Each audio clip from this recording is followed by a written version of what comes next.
తీర్చాలని వాళ్ళ కన్నీళ్లు తూడవాలని 1200 రూపాయలు ఉన్న సిలిండర్ను ఇవాళ 500 రూపాయలకి ఆడబిడ్డలకి ఇంటి దగ్గర ఇచ్చి ఆడబిడ్డల కన్నీళ్లు దూర్చే బాధ్యత ఇవాళ ఈ ప్రభుత్వం తీసుకున్నది. ఇదే కాదు, వ్యవసాయానికి ఉచిత కరెంట, భూమి లేని పేదల సంగతి మీరు పట్టించుకోరా అని పాదయాత్ర సందర్భంగా అచ్చంపేట నుంచి హైదరాబాద్ వరకు నేను పాదయాత్ర చేసినప్పుడు పేదలు వచ్చి నాకు చెప్పినారు.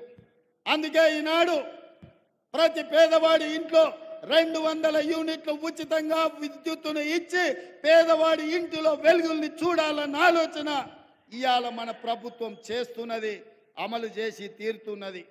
అదేవిధంగా మిత్రులారా, రైతు రుణ మాఫీ పార్లమెంటు ఎన్నికల్లో ఓ సన్నాసి దూలం లెక్క పెరిగిండు కానీ దూడకున్న బుద్ధి కూడా లేదు.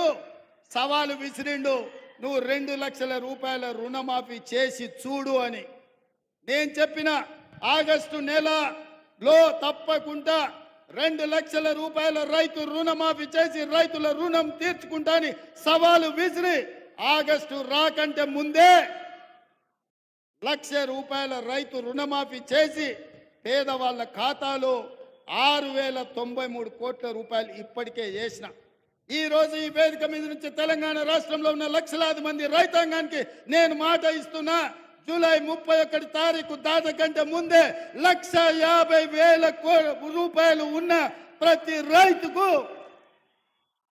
మళ్ళీ రెండో విడత ఖచ్చితంగా 30 తారీఖు జూలై దాటకంటే ముందే 1,50,000 రూపాయల మీ బాకీని చెల్లించి రైతు రుణం తీర్చుకుంటా అని చెప్పి ఈ కల్వకుర్తి గడ్డ మీద నుంచి నేను మాట ఇస్తున్నా.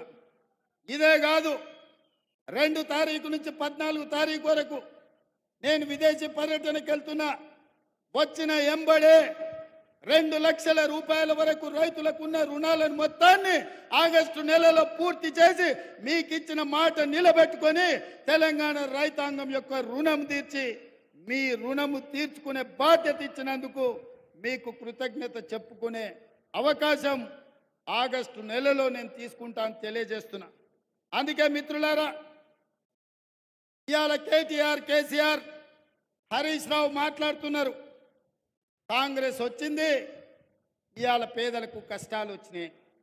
నేను చెప్పదలుచుకున్నా, పేదలకు ఎవరికి కష్టాలు రాలే, మీ కుటుంబానికే కష్టాలు వచ్చినాయి. ఆ కష్టాలను కప్పిపుచ్చుకోవడానికి పేదల మీద నెట్టే ప్రయత్నం చేస్తున్నాడు. మన అసెంబ్లీలో మాట్లాడుతూ నేను కొన్ని ప్రశ్నలు అడిగి ప్రతిపక్ష నాయకుడు రావాలి అని సూచన చేస్తే కేటీఆర్ అన్నాడు,